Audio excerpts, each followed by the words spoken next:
waaw comme nag niñ ko waxee rek Tako macha allah kàddu yi rafet na waaye nag foog ñu jël ay témoignages yoo xam ne foog ñu wax ci ki nga xamante ne nii moo di Tako kiñ fi toogal di mettre en scène am di xaritam wax na ci moom lu bëri dañ koy daal di bàyyi mu nuyoo ñoo ngi lay nuyu. waaw maa ngi leen di fay waa KSTV di leen sant di leen jaajëfal bu baax a baax a baax a baax. tur bee naan la. bon Mamadou Dabo mais on me surnomme le Wula Mansa mais nag ñëpp di ma woowee Dabo aussi. voilà. Dabo tey ngeen di waaj bés bu rëy tey mu mel ni dafa am loo xam ne bëgg nga ko wax ci ki nga xamante ne ni yow yaa ko yor mu di Tako. waaw Tako mën naa wax lu bari ci moom mais tey sama présence fii du en tant que responsable moom du en tant que kilifaam mais en tant que artiste en tant que aussi njiit ci benn côté. li tax ndax tey bis bii mu woote nii du bisu compagnie Wula Mansa muy basam du bisu Arcox kese du bisu parce que boo xoolee tey artistes yi fii nekk yëpp c'est des artistes yoo xamante ne ci différents groupes lañ jógee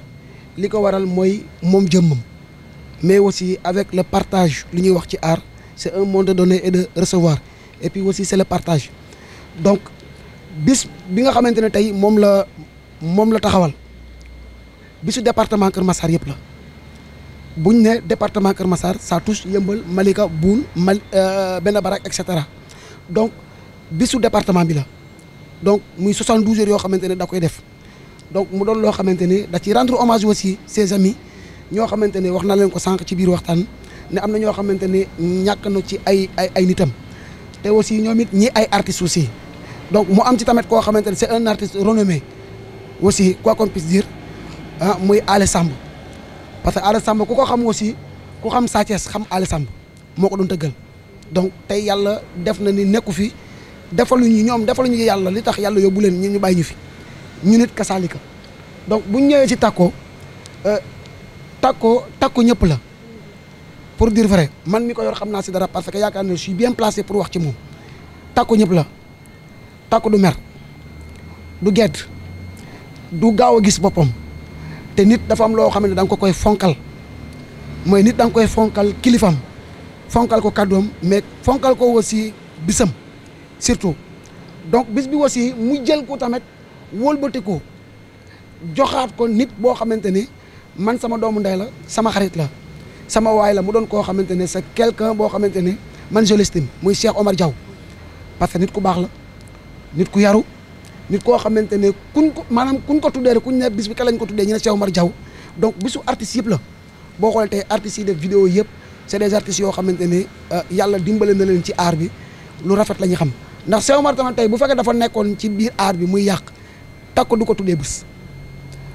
donc Cheikh Omar kese newu fi mais lu tax Tako choisir Cheikh Omar c'est parce que y a des qualités ci Cheikh Omar donc Tako am na fu mu teg bëtam parce que man bu mu ci waxtaanee ak man franchement le choix man laal na ma trop parce que lu tax lan moo tax mu choisir Cheikh Omar c'est parce que kon y a des qualités yoo xamante ne moom Tako kon am na ci maanaam teg na ci bëtam mais di lancer benn appel rek surtout nos autorités ces genres de choses waruñoo toog di xaar parce que tey aar ñëpp xam nañ dafa métti te ñëpp xam nañ 72 heures dafa métti mais wëlbatiku aussi mu jël bis bi encore jagleewaat ko kenn muy Pa Moussa Camara Pa Moussa Camara quoi qu'on puisse dire ku ko xam ci lu baax nga ko xamee man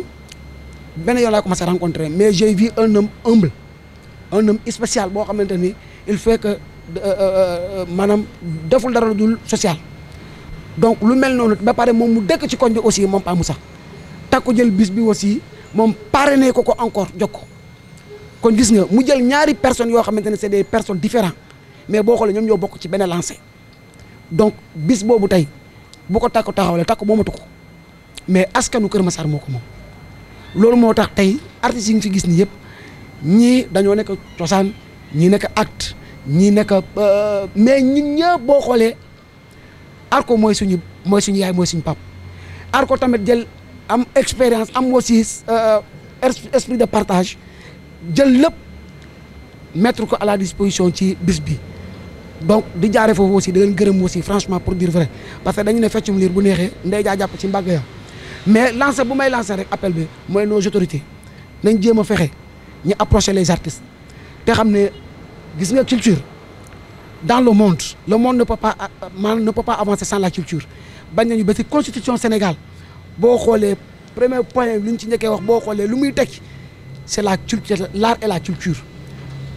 Donc bu ñu amee xale bu mel ni Tako tey mu am expérience bi am idée bi di ko def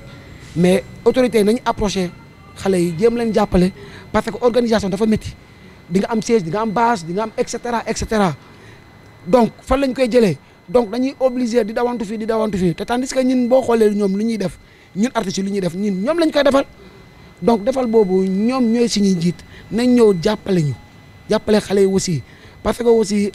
tey boo xoolee xale yi yëpp ñi ay jeunes lañu mais ambition moo leen bàyyi ci art kon ambition boobu yaakaar naa ne yow mii njiit yow yaa leen ciy jàppale donc di woo en tout cas lu ko daggee Yëmbal Kër Massar Boune Malika bàyyi ñu kenn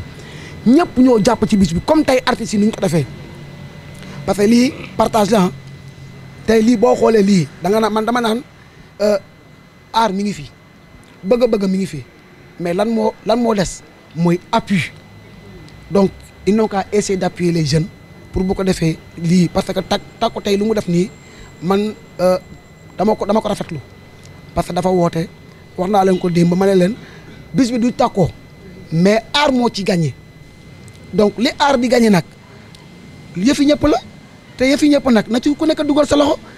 artistes yi def nañu li ñu man mooy lan ñoom ñoo war a jouer ñoom ñoo war a def lii ñoom ñi ngi si donc ñi nga xamante ne ñoom ñoo moom benn wàll bi ñoom it nañ ñoo def leur part donc man loolu laa ci amoon lu ma ci wax di gërëm ñëpp nag franchement surtout artistes yi ndax kenn ku ci nekk boo xoolee fu mu jógee dafa sori xoolal heure bi depuis 4 heures ñu ngi fii ndox sax pour ñu naan ko sax problème la te lépp lu ko waral nag mooy aar bëgg rek donc bëgg boobu bu fi nekkee les gens nañ jéem a xool les dirigeants nañ jéem a xool les jeunes ñu jéem leen aider ci lu ñuy parce que lii Tako mënoon naa am beneen xalaat Tako mënoon naa def leneen Tako mënoon na def mais Tako deful loolu lépp te yaakaar naa sànq wax na la ko ci biir wax ne la bu ma duggee ci art yàggul imaginez koo xamante ne il n'a même pas fait 5 ans ci art mu am idée bi kii tey bu amee 10 ans ci art fan la jëm kon dëkk bi dafa maanaam donc dëkk bi day defaru Tako tey boo xoolee dajale na ay jeunes tey amaana bu fekkente ne lii bu amuloon tey mais admettons que nañ xalaat lan mooy am ëllëg mais lan moo tax yàlla may ko xel bi ba tey mu mën na dajale tous ces jeunes là kon bëgg-bëgg bi mi ngi fii donc di leen gërëmaat encore di leen jaajëfal bu baax a baax en tout cas di leen wax ni yéen it bis bi ci ngeen bokk seen bés la mais aussi sans plus tarder aussi